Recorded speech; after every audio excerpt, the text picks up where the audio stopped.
Theseus. There's a story narrated by Plutarch a few years ago to help address the question, who am I? Now, Greek philosophers were actual, they were the real deal. They were philosophers. They weren't just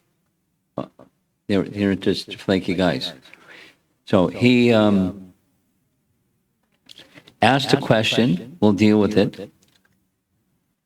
There's a little TED Talk. That's the video that you're going to see shortly. Hopefully it works. Journey of self-discovery.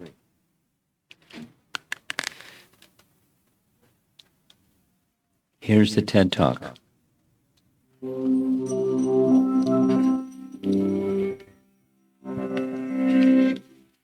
Throughout the history of mankind, three little words have sent poets to the blank page, philosophers to the agora, and seekers to the oracles. Who am I? From the ancient Greek aphorism inscribed on the temple of Apollo, know thyself, to the Who's rock anthem, Who Are You? Philosophers, psychologists, academics, scientists, artists, theologians, and politicians have all tackled the subject of identity. Their hypotheses are widely varied and lack significant consensus. These are smart, creative people. So what's so hard about coming up with the right answer? One challenge certainly lies with the complex concept of the persistence of identity. Which you is who? The person you are today, 5 years ago, who you'll be in 50 years? And when is am? This week? Today? This hour? This second? And which aspect of you is I? Are you your physical body, your thoughts and feelings, your actions? These murky waters of abstract logic are tricky to navigate, and so it's probably fitting that to demonstrate the complexity, the Greek historian Plutarch used the story of a ship. How are you I? As the tale goes, Theseus, the mythical founder king of Athens, single-handedly slayed the evil Minotaur at Crete, then returned home on a ship. To honor this heroic feat, for 1,000 years Athenians painstakingly maintained his ship in the harbor, and annually reenacted his voyage. Whenever a part of the ship was worn or damaged, it was replaced with an identical piece of the same material, until at some point no original parts remained. Plutarch noted the ship of Theseus was an example of the philosophical paradox revolving around persistence of identity. How can every single part of something be replaced, yet it still remains the same thing? Let's imagine there are two ships. The ship that Theseus docked in Athens, Ship A, and the ship sailed by the Athenians 1,000 years later, Ship B. Very simply, our question is this: does A equal B? Some would say that for 1,000 years there has been only one ship of Theseus, and because the changes made to it happened gradually, it never, at any point in time, stopped being the legendary ship. Though they have absolutely no parts in common, the two ships are numerically identical, meaning one and the same, so A equals B. However, others could argue that Theseus never set foot on ship B, and his presence on the ship is an essential qualitative property of the ship of Theseus. It cannot survive without him. So, though the two ships are numerically identical, they are not qualitatively identical. Thus, A does not equal B. But what happens when we consider this twist? What if, as each piece of the original ship was cast off, somebody collected them all and rebuilt the entire original ship? When it was finished, undeniably, two physical ships would exist, the one that's docked in Athens and the one in some guy's backyard. Each could lay claim to the title, the Ship of Theseus, but only one could actually be the real thing. So which one is it? And more importantly, what does this have to do with you? Like the ship of Theseus, you are a collection of constantly changing parts. Your physical body, mind, emotions, circumstances, and even your quirks, always changing, but still, in an amazing and sometimes illogical way, you stay the same too. This is one of the reasons that the question, who am I, is so complex. And in order to answer, like so many great minds before you, you must be willing to dive into the bottomless ocean of philosophical paradox. Or maybe you could just answer, I am a legendary hero sailing a powerful ship on an epic journey. That could work too.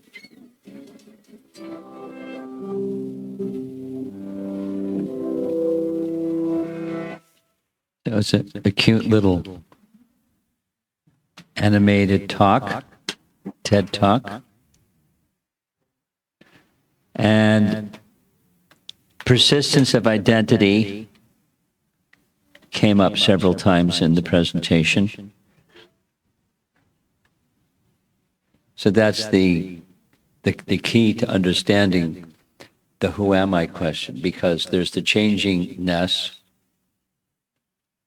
and then there's the continuation of the sense of who you are. Like something that I've done, sometimes I get the opportunity to speak to kids, like a room full of fidgety, antsy kids. They can't sit still kind of kids. So one thing that works, I've found, is you ask the kids in the class, who's the smartest kid in the class? And everybody knows who the smartest kid in the class is. They point to the smartest kid in the class. And the kid goes, I'm the smartest kid in the class. Okay, I'm going to ask you some questions. So the question starts, point to your head, point to your shoulder, point to your knee, point to your foot, point to your chest, now point to you. And sometimes they go like this. That's me. Then you go, let's go slower. You say, my head, my arm, my shoulder, my foot, my chest. There's the object, and there's the possessor of the object. There's the me, and there's the possessor, that which you possess. Your arm, your head, your elbow. And then there's you. So what's the you? It's the same who am I question. Or the persistence of identity. The one that's the little kid thinks I'm the little kid. And then those bodily parts change according to medical science. Every 7 years, all the cells in your body completely change over. So supposing you're something in the range of 21 years old, you've had 3 different bodies already. Wait a while. And those cells change and you get another body. But there's this persistence of identity thing. So that's who we are. There's the coverings of who we are, there's who we are. There's a painting of Socrates. You're familiar with Socrates. His crime was he was a strong believer in the identity of the soul. So he was on trial. And the jury decided, if you believe so strongly in you're the soul, then you drink hemlock. Because the body would die, but you won't die, right? Right. So one of his celebrated sayings, how shall we bury you? And the answer was, however you please, if you can catch me, and I do not get away from you. Meaning, so he had some conviction in the identity of self different than the body. And sure enough, he drank hemlock, and sure enough, he died. So there are different component parts to the sense of self. The yoga system deals with this. Of course, the body and mind in an intellect, kind of like a pyramid. And then there's the central part of the pyramid. That's the spiritual part of the pyramid supports the other parts of the pyramid. And within that spiritual part, there's the physical self, that little skinny guy. That's representing the soul. By the process of introspection, part of yoga process or the process of elevation of consciousness is to be introspective and contemplate those questions, like that little TED talk at the beginning. Different persons have different ideas on the topic, and on the table there's Bhagavad Gita and some other small books. You're welcome to take a copy when we're done. A lot of what's being presented is based upon the Bhagavad Gita. So in addition to the body, the introspective yoga practitioner or meditator recognizes there's a soul within and there's a supreme soul. Here's a Bhagavad Gita verse, chapter 3. The working senses are superior to dull matter. Mind is higher than the senses, intelligence is still higher than the mind, and he, the soul, is even higher than the intelligence. So the purpose of spiritual intelligence is to discern who we are, and with that spiritual intelligence to discern that identity as that skinny guy, the soul. For the most part, people don't have that understanding. It's like this, the illustration. Here's a lady very occupied with polishing the cage for her bird, so much absorbed in the cage, she neglects the bird inside, and the bird croaks. So the bird inside representing the soul inside. And the body, like the cage, the purpose of it is to house the bird or the soul that's within. So sometimes it's said, this is a cage polishing civilization. Too much attention, so much attention on the outside and not sufficient attention on who we really are, inside, within. I became interested when I was in my undergraduate study and moving on to graduate school. The field that I was interested in was medicine. And so I came across this book by a heart surgeon or cardiologist, Dr. Michael Sabam from Emory University. Nice place. And I started reading the book, and he was describing an experience. The painting is to illustrate what's in the book.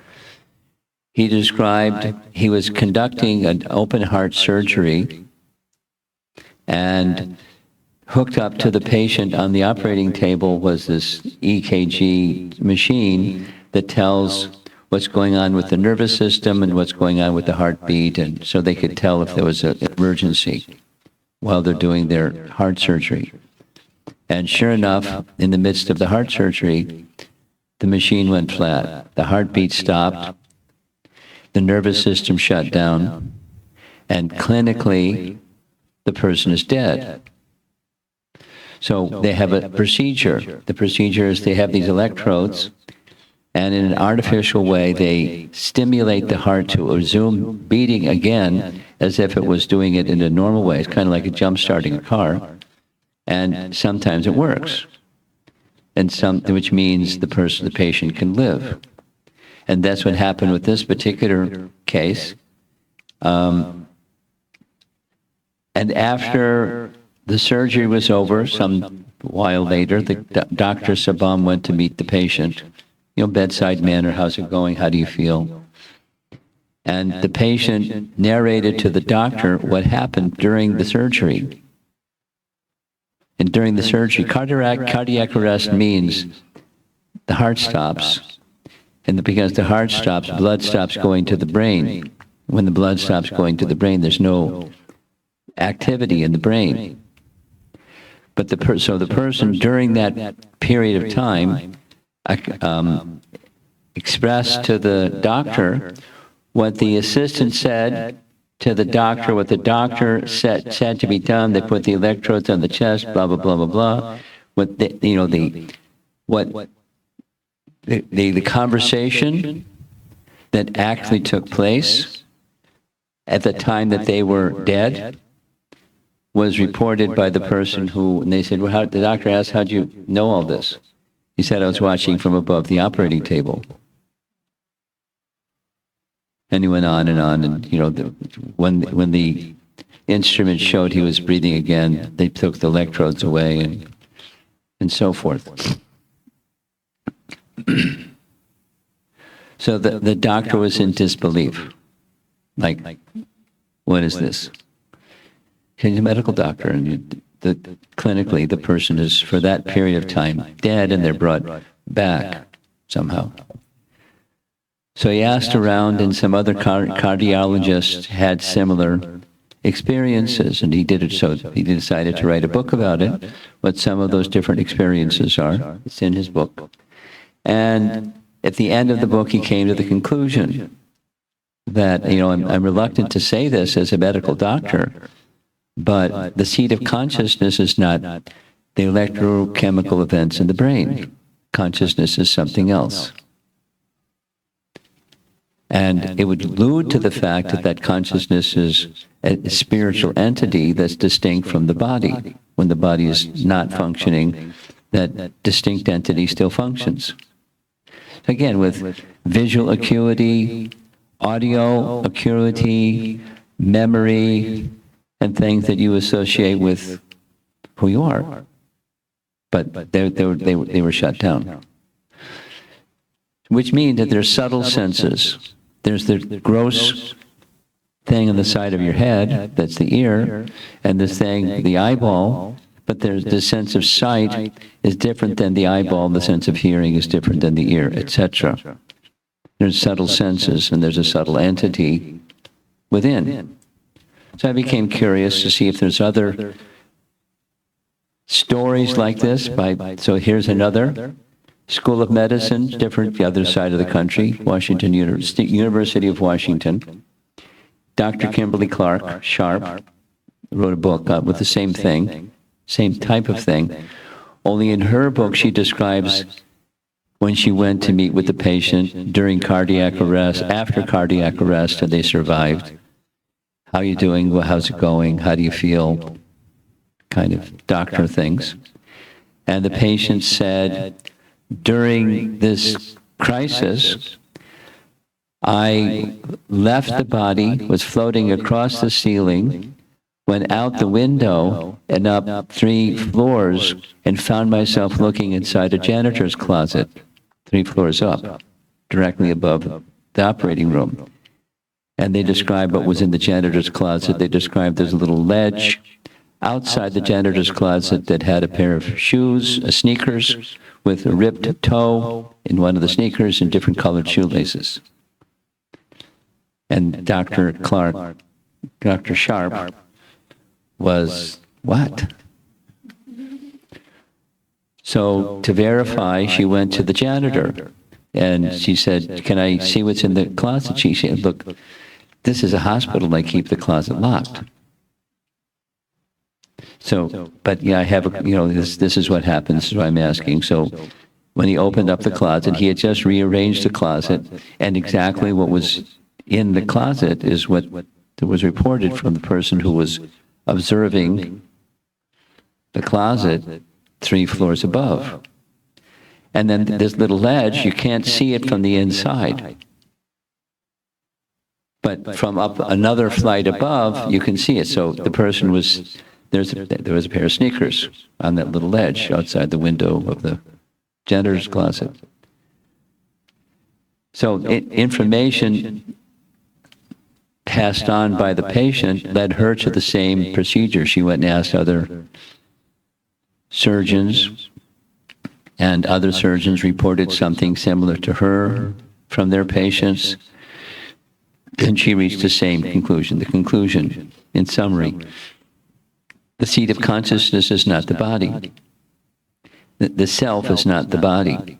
And consciousness is who we are. And then there's coverings of who we are, which is fine, but it's not who we are. The gentleman that was the father of quantum mechanics, Schrödinger, maybe you know his name, maybe you know a little bit about math. Consciousness cannot be accounted for in physical terms, for consciousness is absolutely fundamental. Now, he's an abstract thinker and a mathematician, not a physician. But it's a very similar conclusion. He's not like a yogi. He's not an advocate of Bhagavad Gita or some spiritual teaching. He's just a quantum mechanics guy. And now back to Bhagavad Gita, there's that sense of self, and the nature of the self is conscious and consciousness, and it radiates the soul radiates consciousness that goes beyond the body, or even outside the body. When I was beginning to study Bhagavad Gita, I heard a phrase that I found interesting, and I was trying to understand it better. I heard that the teacher was explaining that the living entity, that's the jiva, the Sanskrit word for the soul, the jiva is both conscious and possesses consciousness. So it's conscious and consciousness. So it said, I was wondering, what does that mean? It sounds cool. What does it mean? We're both conscious and consciousness.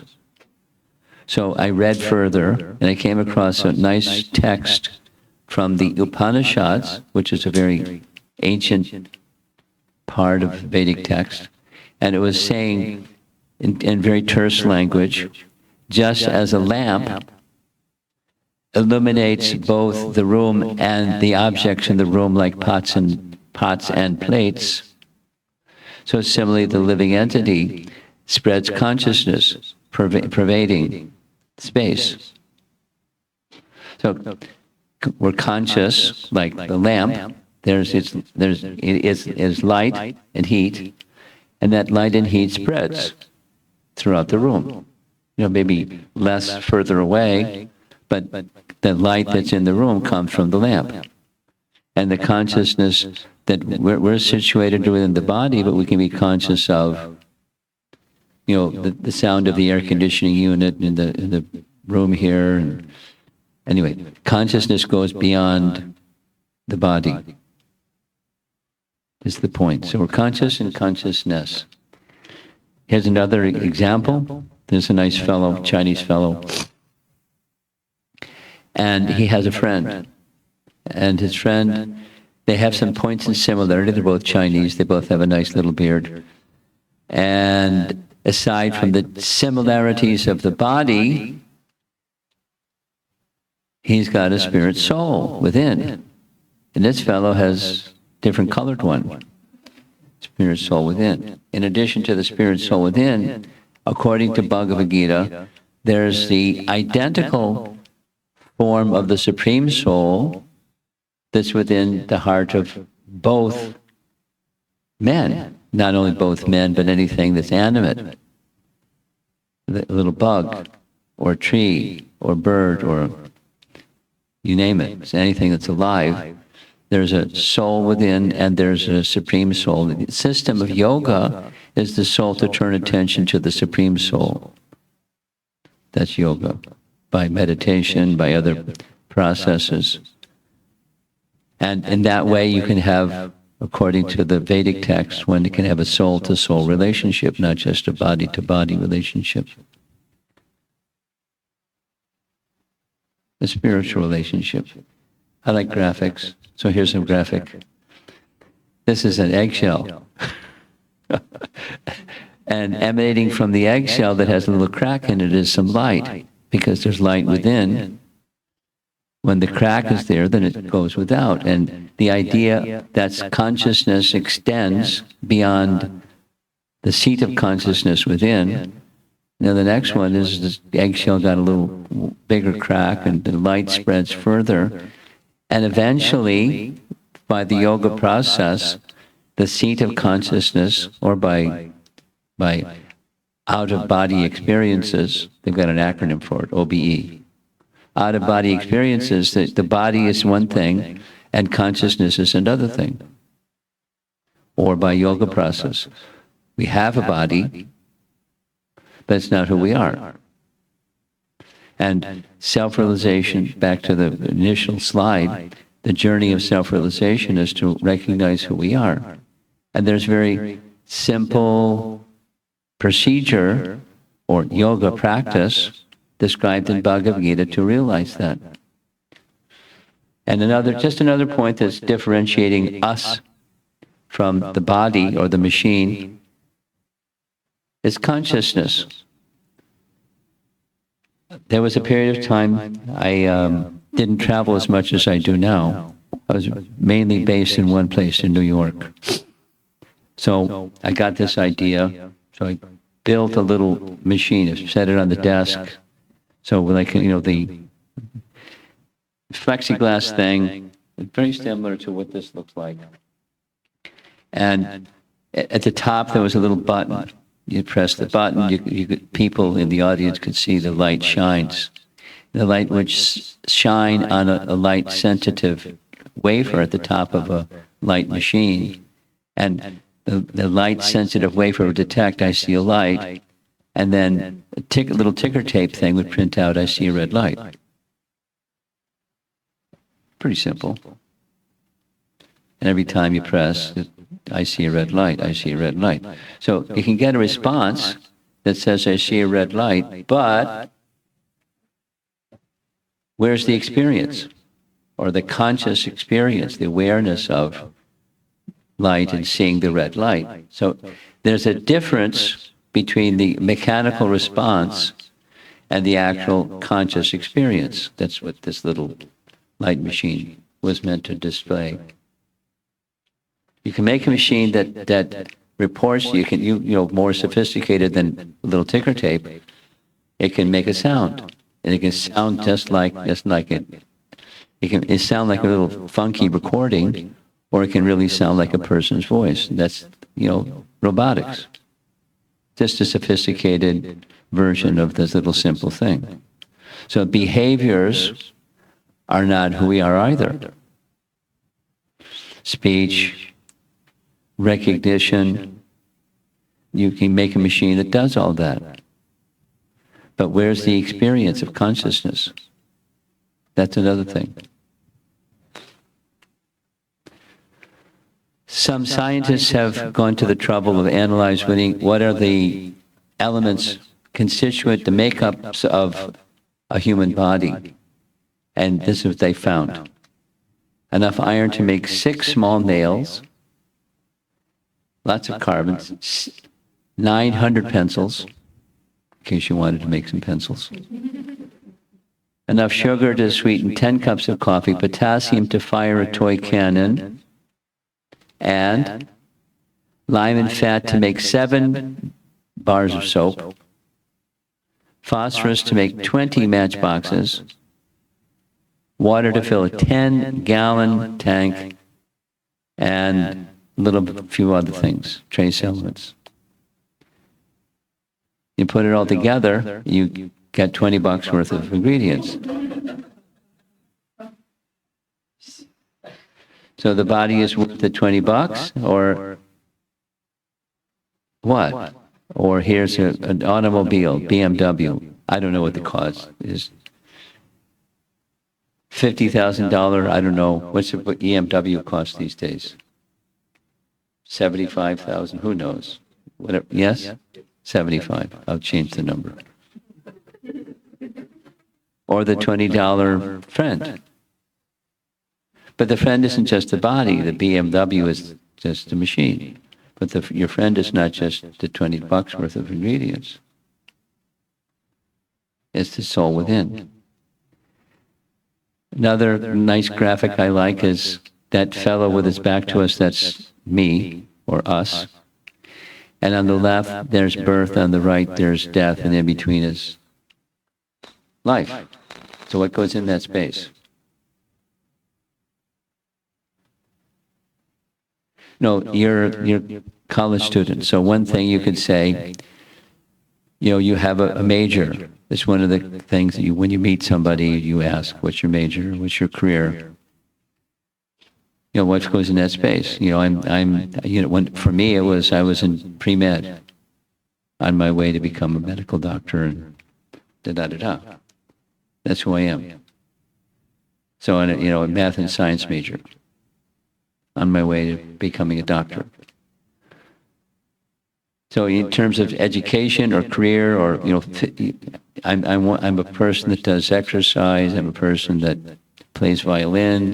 Whatever it is that the activities of the body. But it's the same question. And then we do those things because it's like self-identity, and it's supposed to make us happy. We're at least anticipating happiness. But what's the standard of real happiness? And then besides, my career, the education to get my career, to get the money, to get the house, to get the family, to get the... What's my goal of life? And step back a little bit more. What the human form of life, what's it meant for? And then after this life, what's next? Just like this example, the body parts are changing. And after 21 years, you've had 3 different bodies, and however long you live, you have that many different bodies. And then what happens after that?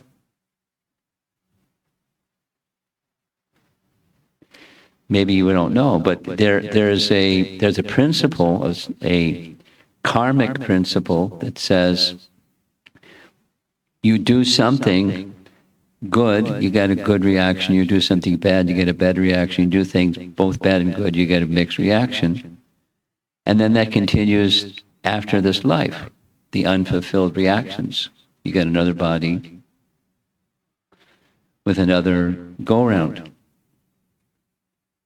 So these are teachings from Bhagavad Gita. This is a cover picture. The scene of Bhagavad Gita is this fellow here, that's Arjuna. He was asking some of these questions. The way he was posing them was different, but the essence of his questions were these questions. And the scene is a battle. There's 2 armies arrayed, and he's a big hero, and he wants to see before the battle begins who's who on which side. And when he sees the array of the warriors all lined up for battle, he drops his bow, he drops his weapons, and says, I can't do this. And becomes confused. And in the course of his confusion, he turns to Krishna and asks, what should I do? Please instruct me. And so the Bhagavad Gita, that's the context. And then questions, answers, questions, answers. It's a very nice text. This is a nice painting of a very elevated, more contemporary person, very elevated person named Sanatana Goswami. And in the first meeting that he had with Lord Chaitanya, who's pictured here, he asked, this is Bengali, who am I? And why do the threefold miseries always give me trouble? Like, things come that I don't want. Why? Why is it like that? And then what do you do about it? Is there an alternative? So those are good questions. And the thoughtful person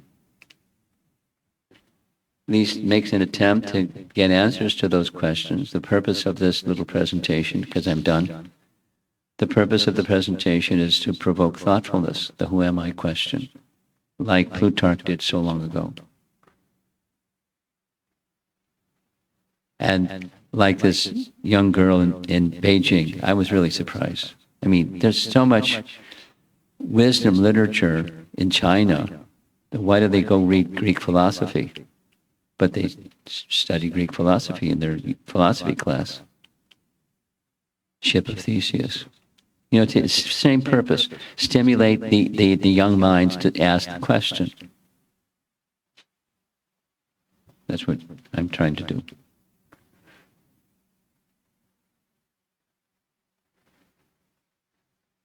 Let's see if there's some discussion. This is a portrait of my teacher. As you heard at the very beginning, a few years ago, I was a college kid. And by meeting him, I started asking, I was already asking these kinds of questions, but in meeting him, it got stimulated a bunch.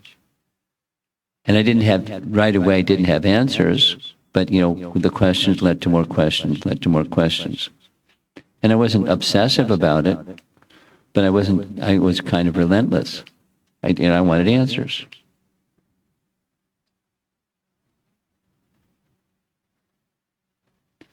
And slowly, just by asking questions, my experience was, by asking questions, all of a sudden, doors appeared that I never saw there before. And then I went through the door, and on the other side of the door, there was lots of new things. And on the new things, more doors and more doors. Just inquisitiveness leads to having at least the opportunity to get answers. And if you don't ask the questions, you're not going to get answers. It hits you in the head, you're still not going to get it because you're not asking the question. So it's good to ask questions.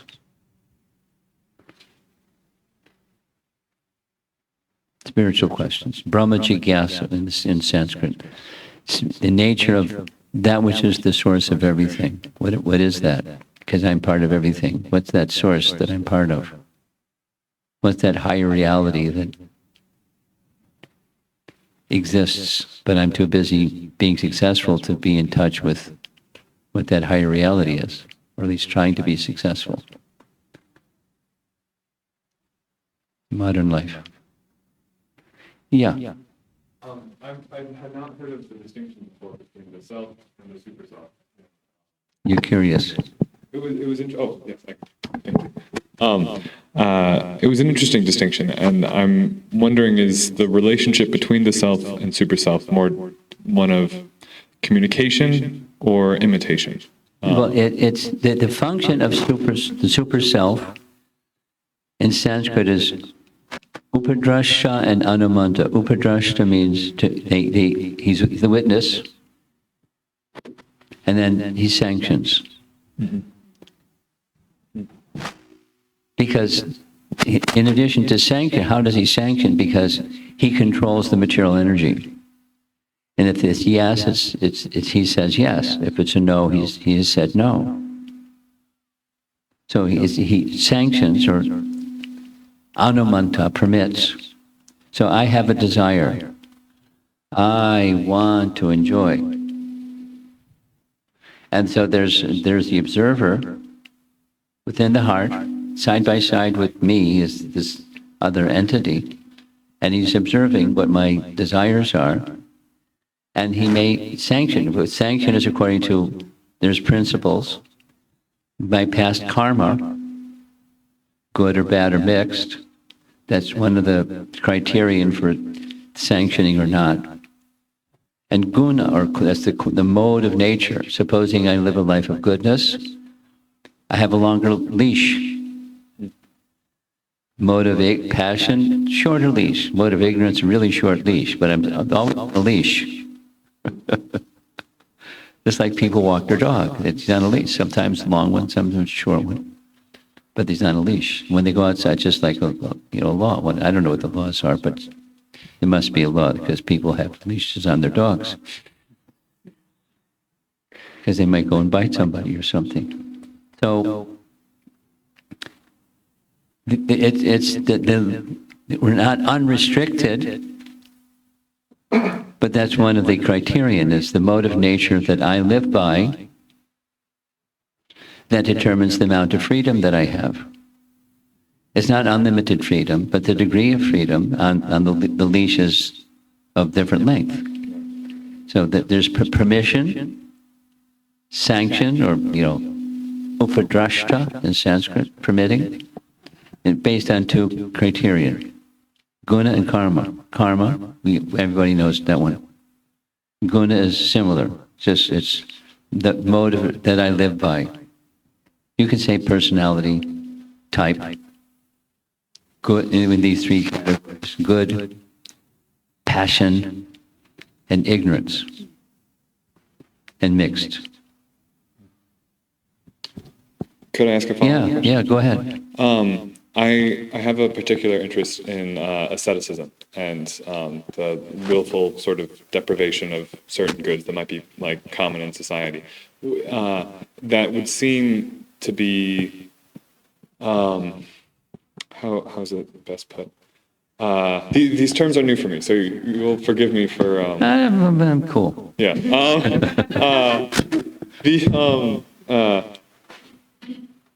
What super self, that relation of observer and permitter. It strikes me as something similar to how I would think of a conscience. Yeah. Let conscience be your guide, kind of thing. Of course. What would you say? Do you have any insight as it relates to self-restraint? When we're seeing things that we might feel called to turn away from, not because they're necessarily bad, but simply for temperance and moderation. If there's any insight or advice. Congratulations. No, that's rare. It's just congratulations means modern days people don't do that. If it feels good, do it. That's it. Feels good, do it. That's it. And the temperance, a little bit at a time, whether it's good or bad. Even if the things that are not so good, it's.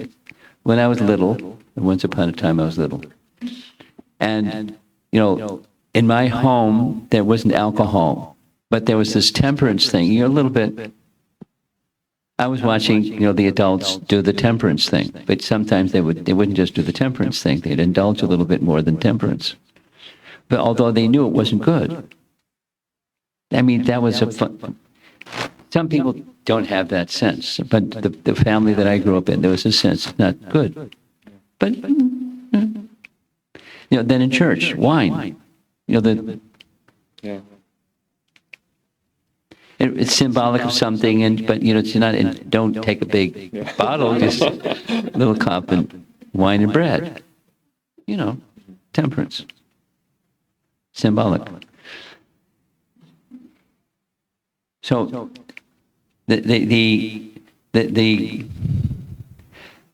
there's transcendence that's beyond temperance. Supposing one isn't ready for transcendence, I'm ready for.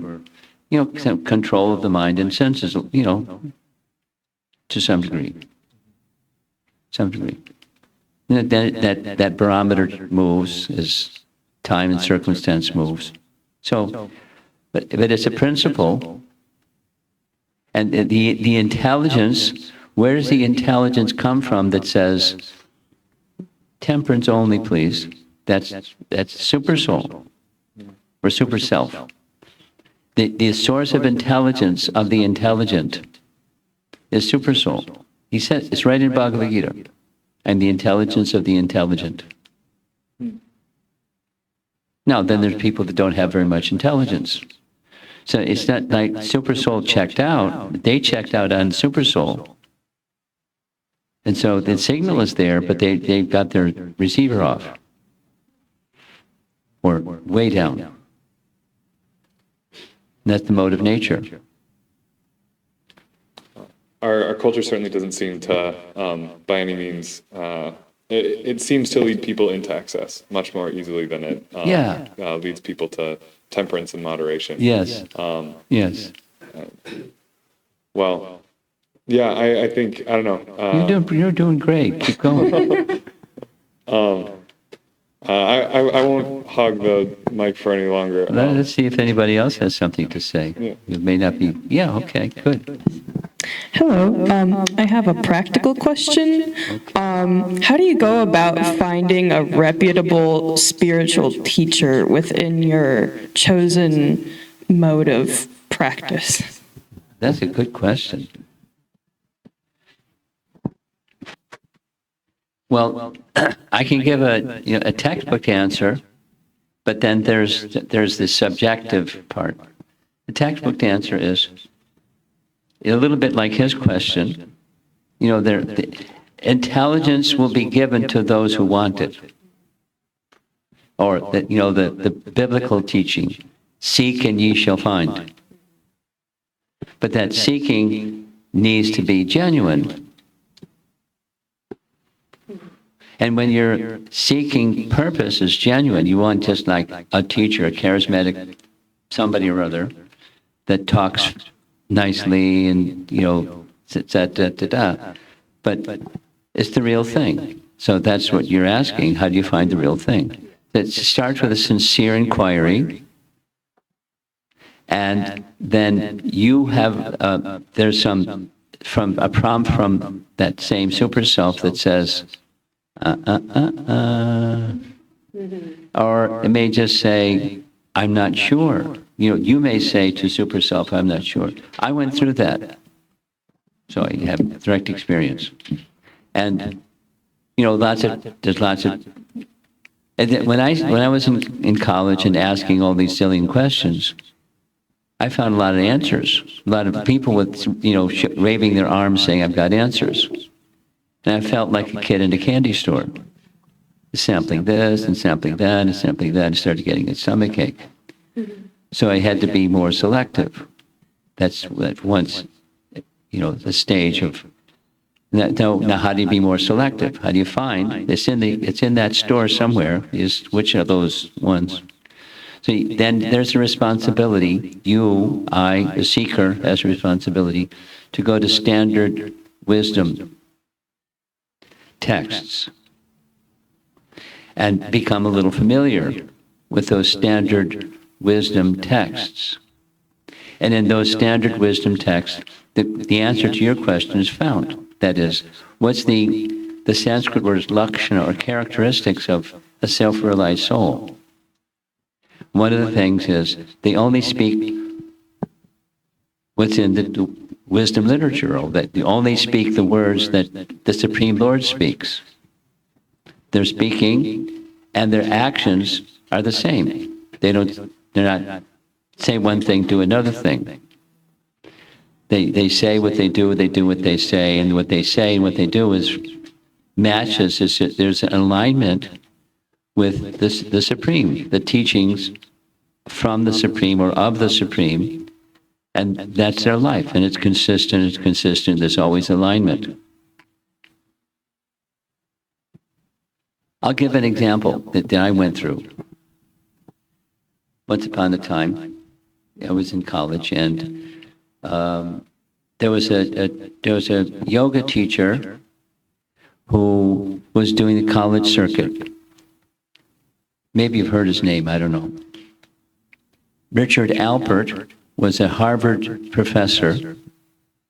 Richard Alpert left Harvard University, went to India, studied in India, became learned fellow because he's a scholarly type of person.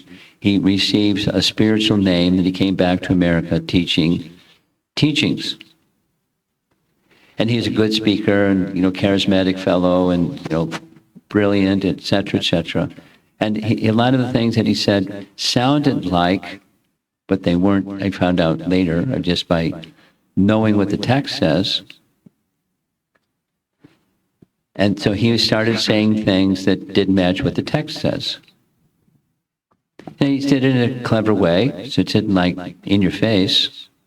But because I knew what the text says, and the little common sense, here's a specific. This is me, searching, teacher, and teachings. So I narrowed down a spiritual practice to mantras, to sound. And then there were several mantras that I was experimenting with, not too many. And of those mantras, one of those mantras seemed to spiritualize my consciousness more, and it resonated very much with Bhagavad Gita. And so I continued. And this Richard Alpert was teaching the same thing, chanting Hare Krishna and saying, become one with the chant. And I thought, that's mystical. What does it mean? No, not just... So I attended more classes, and then he explained what it meant. What it meant is, in the beginning there's you, and there's a mantra, but when you become very absorbed in the mantra, it's just a mantra. Become one with the chant. Then I understood what he was saying. He said, I become God. I said, forget this guy. I'm God? Poor God.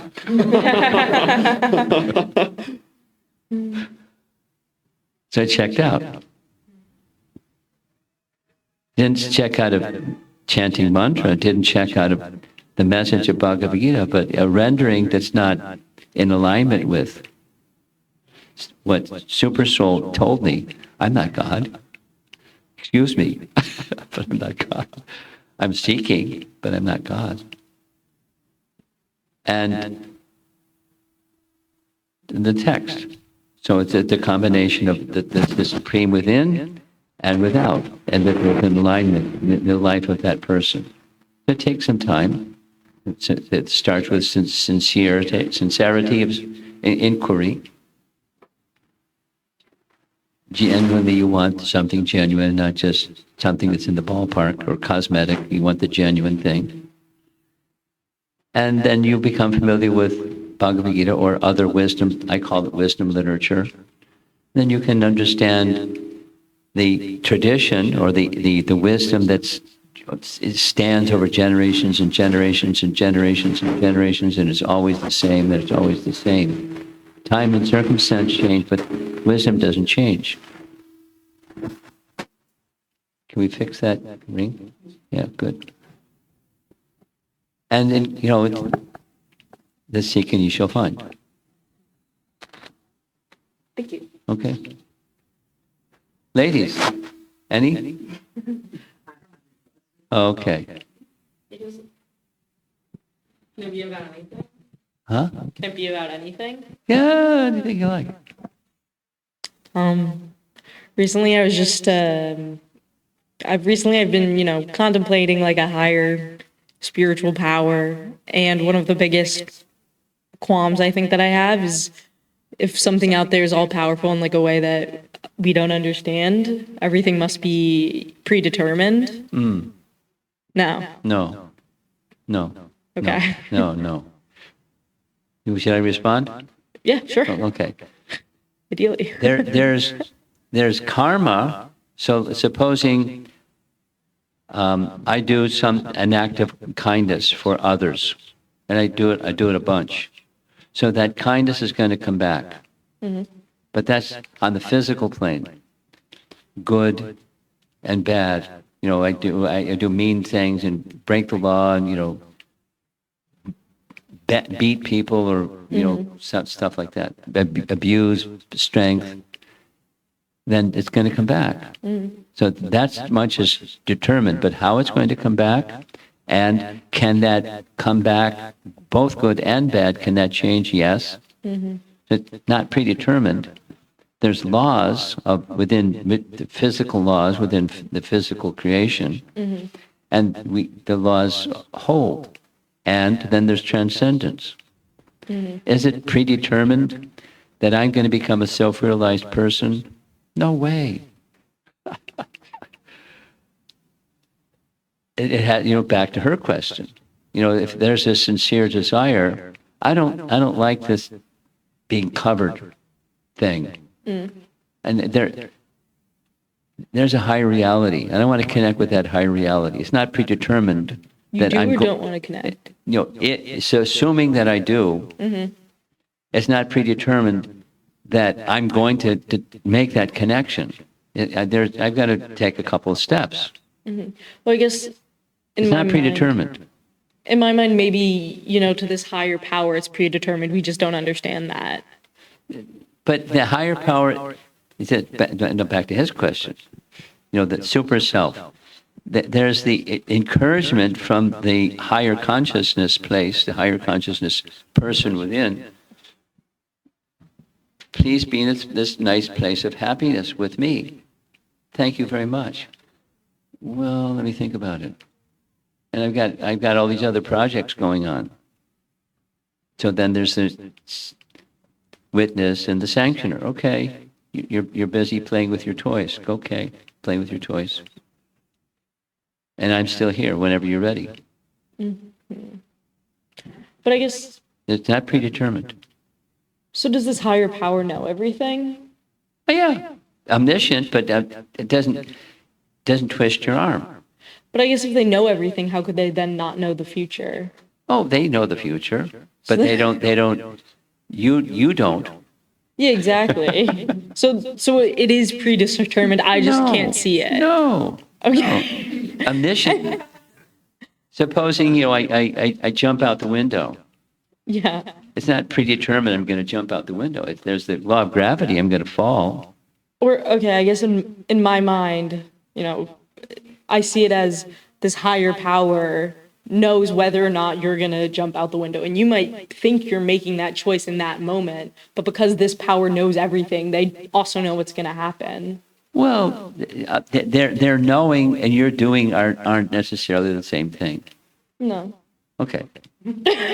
So we're in agreement. Okay. That's good. You want to add something? Just because I'm interested in where This- you would make the, like, I think about this from like a monotheistic perspective. So when it comes to, I like to think of it like a parent that knows their kids quite well enough that when the cookie jar is placed like close enough to the counter, they know the kids are going to go for the cookie jar. The kid still makes a choice if they want the cookies in the cookie jar, but like the choice and knowledge are independent of each other. Yes. That's a good example. Like, so free will is preserved, but that transcendent force which we can connect with has knowledge of ourselves. Sort of. But I guess Yeah. that idea assumes that we are in the most current moment, if that makes sense. However, we might not be, and this all-powerful being or entity or whatever would know that, and therefore it is predetermined. Yeah. There's a ton of, I mean, so current moment itself is like is interesting. Yeah. Because there's no reason that the knowledge that the transcendent has. There's what? There's no reason that knowledge which the transcendent has needs to be in accord with like how we think of like time and causes. Yeah. So I think it's less of a problem. I don't think that made any sense, but No, I think I get what you're saying. Like maybe time isn't as linear as we see it, and so like there's something unfathomable that we don't get that they're. yeah, I think we think of causes very simply, and I like cause and effect very simply, and I don't know that a transcendent being which exists sort of outside of time has the same relationship to cause and effect. I'm also like asking all these questions, so I can't give you a solid thing, but I think that there's enough ambiguity in how time functions. Yeah, definitely. But I got a question for you. What does it matter? I don't think it matters. Okay. Well, I guess I do think it matters, but I think that Is this a curiosity item? I guess so. I guess it doesn't matter in like my everyday today life, but I think it would change like my relationship with an all-powerful entity if I knew that it knew everything I'm about to do.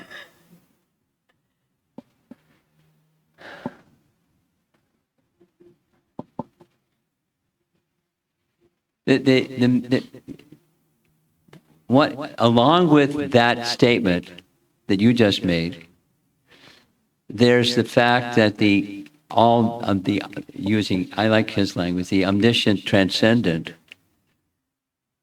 doesn't interfere with your free will.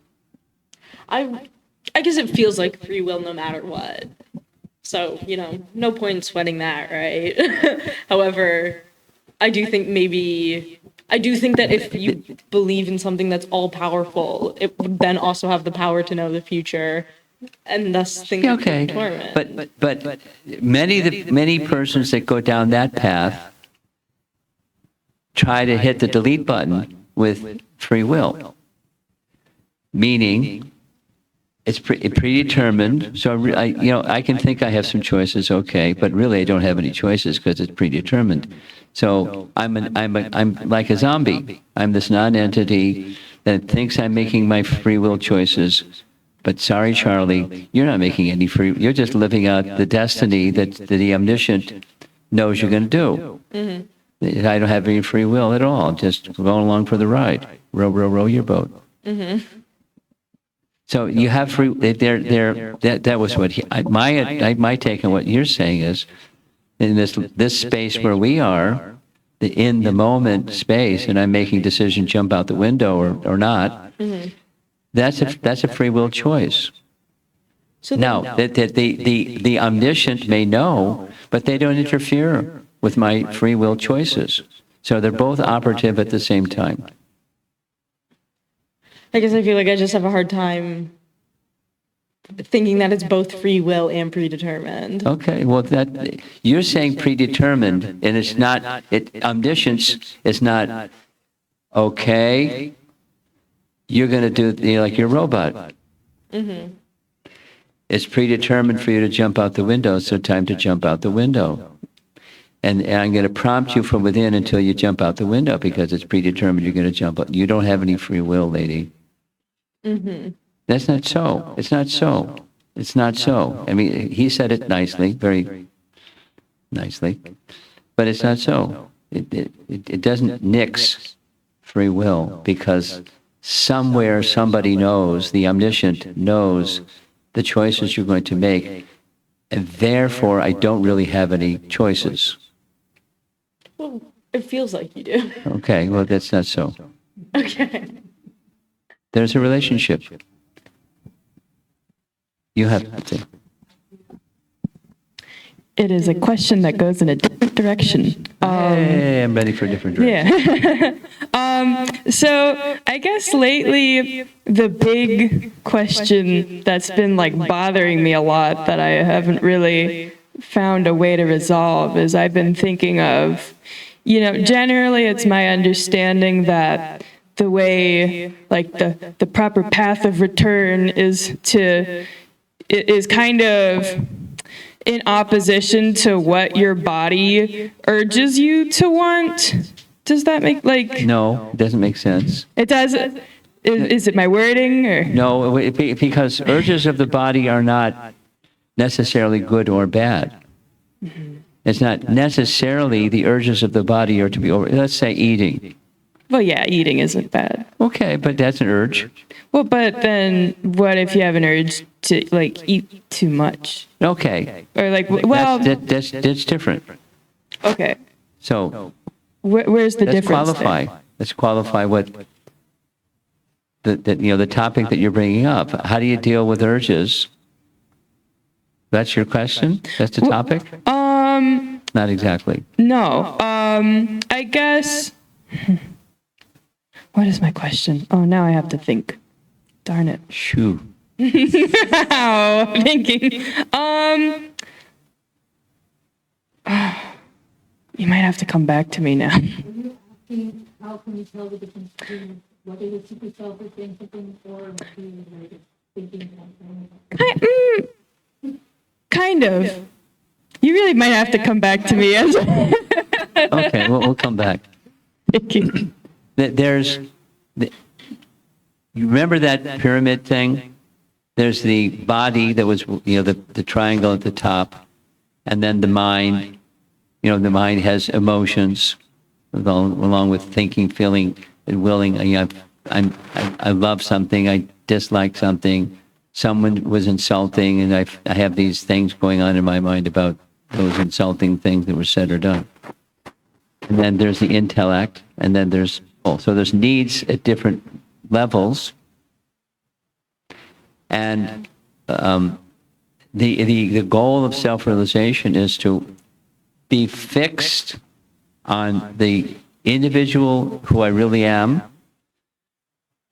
integrate within reason the demands of the body, the demands of the mind, the demands of the intellect.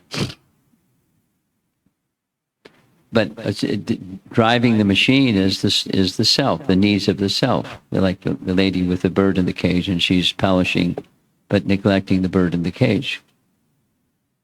So when the needs of the soul are taken care of as fully as one can take care of the needs of the soul in relation to the super self or super soul, then it becomes much easier to deal with the urges or the needs of these other triangles. I mean, there's Sanskrit phrases that I'm quite familiar with, but it don't mean anything to all of you. Yen Atma suprasidati. Atma is the self. Yena Atma su prasana. Su means very, and prasana means like contentment, satisfaction. When there's satisfaction within, the urge for the body or the mind or the intellect can be pushing, pulling, but I'm steady and stable and can make the right kinds of choices depending upon the degree of satisfaction of the self within. But that's the objective in the matter of self-realization. That's the objective. Coming to that stage of enlightenment, yes. Temperance, yes. Not too much, not too little.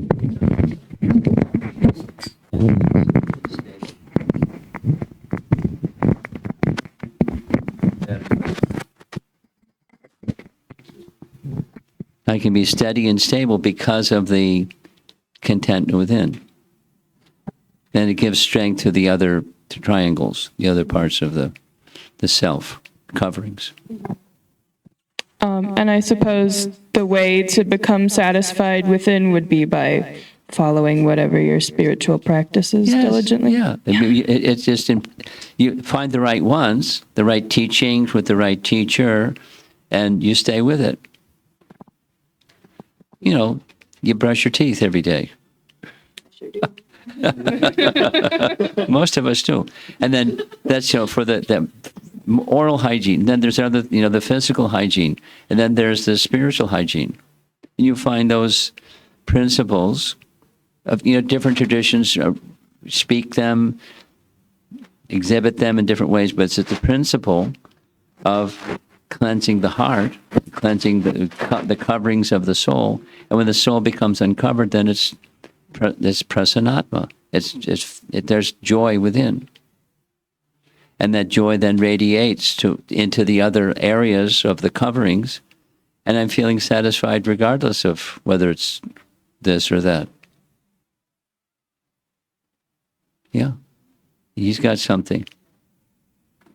I was just going to say you answered whatever my question. Oh, great. Good. Can you share a mantra that you have a loving relationship with and a mantra that you might have a more troubled or stormy relationship with, if that makes sense? Mantras are, loving relationship versus troubled. The mantra is spiritual awakening. Man in Sanskrit means mind, and tra means to release. So right now, I got this little device in one hand, and the other, the microphone in the other hand. And if I want to get a glass of water, I got to let go of one of these things. Mantra means you let go of stuff that the mind is holding on to that really isn't who you are, but you're holding on to it because you're conditioned to hold on to it. So then mantras, that means by which you can let go of stuff.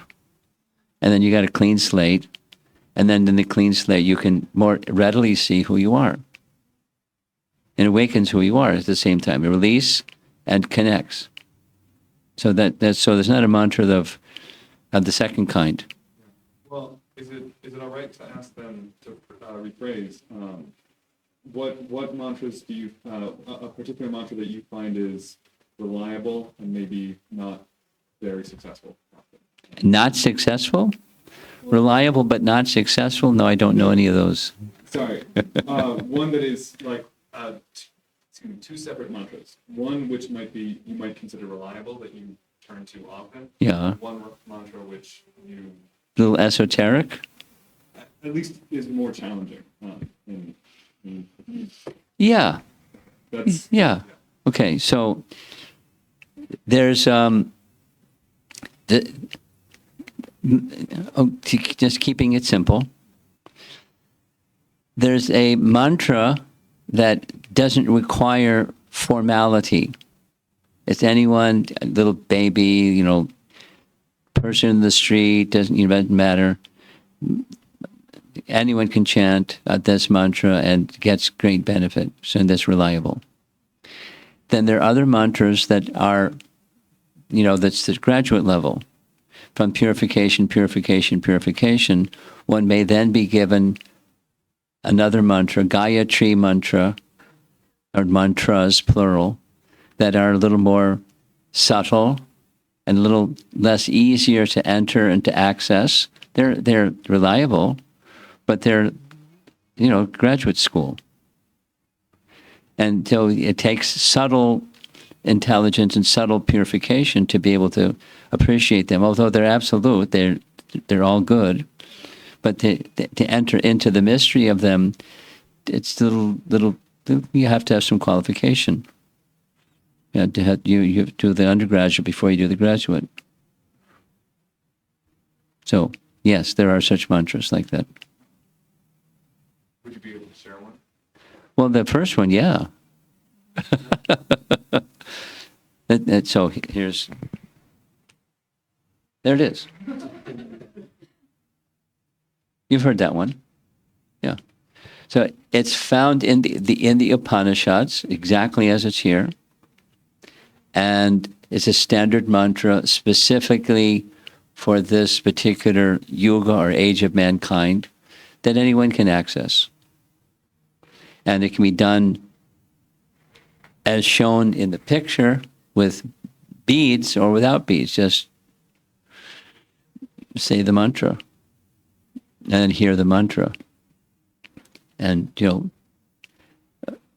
through the principle is sound, and sound impacts. Just like, the bebop that's going on outside there, or the cafeteria, or whatever it is. That does something, stimulates people to eat something or whatever it's supposed to do. So there's sound has its impact. There's modes of nature within sound.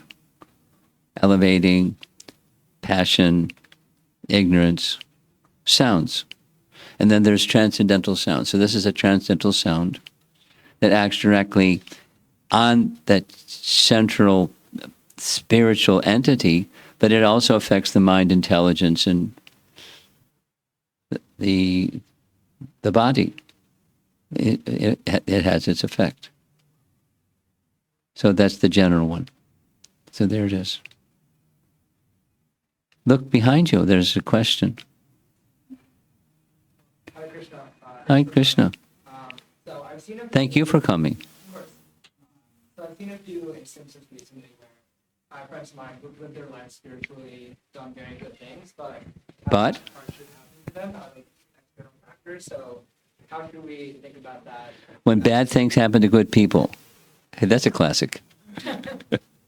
There's a book on that topic. You know that one? Well, yeah, there's a book. The title, Why Do Bad Things Happen to Good People? And it was,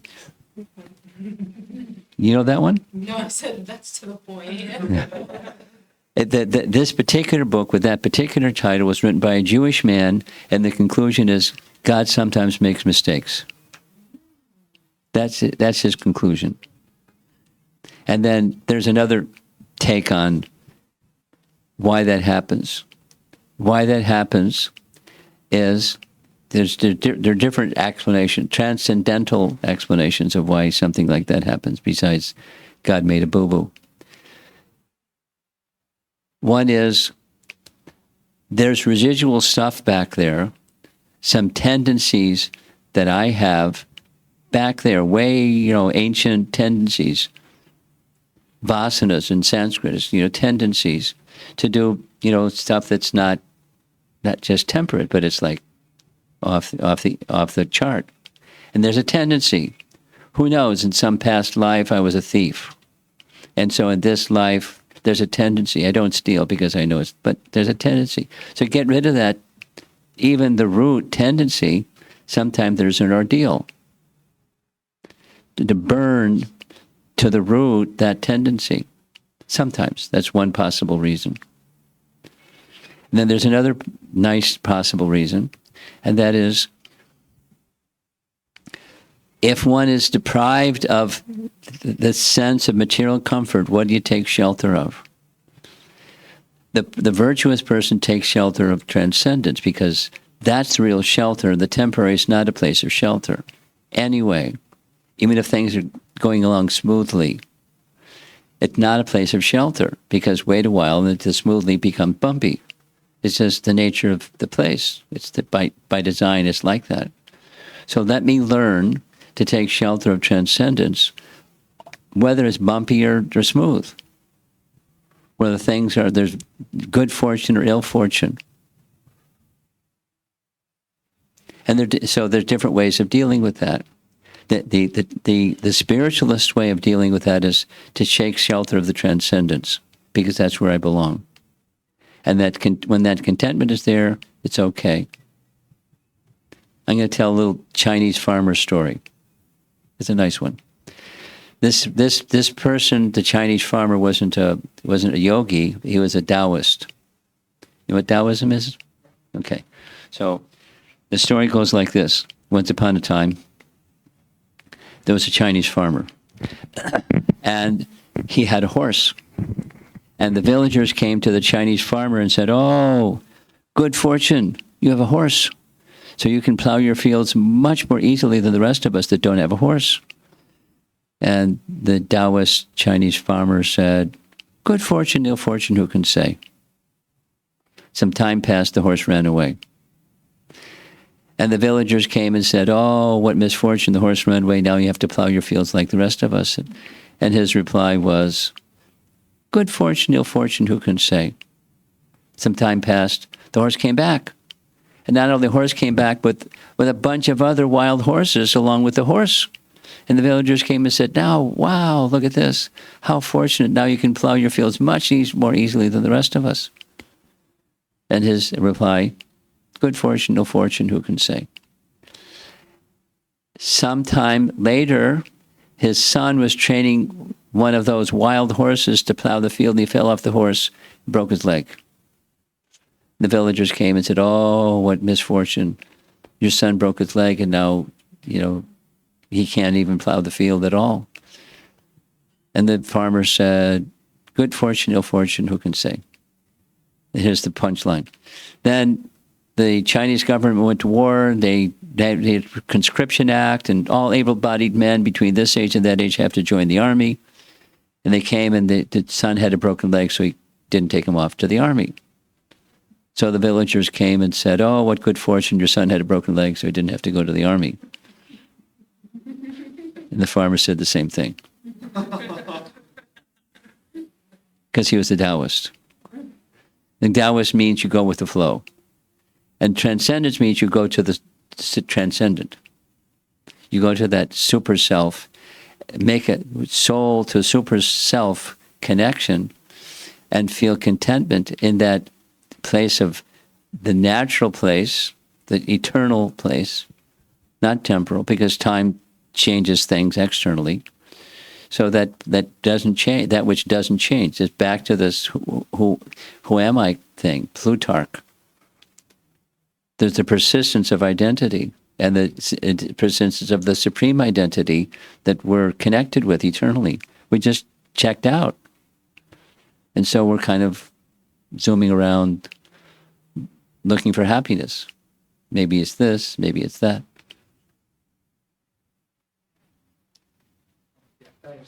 Okay, good. So let's end. And I brought with me some milk sweets from Vrindavan. I don't know if you know you ever heard of Vrindavan? You haven't? Vrindavan is a nice place. Vrindavan is north of Delhi, and it's a place where Krishna appeared, and it's a holy place, Vrindavan. So there's a nice temple in Vrindavan. Somebody gave me a little box, so I'm going to share some milk sweets with you. Hare Krishna.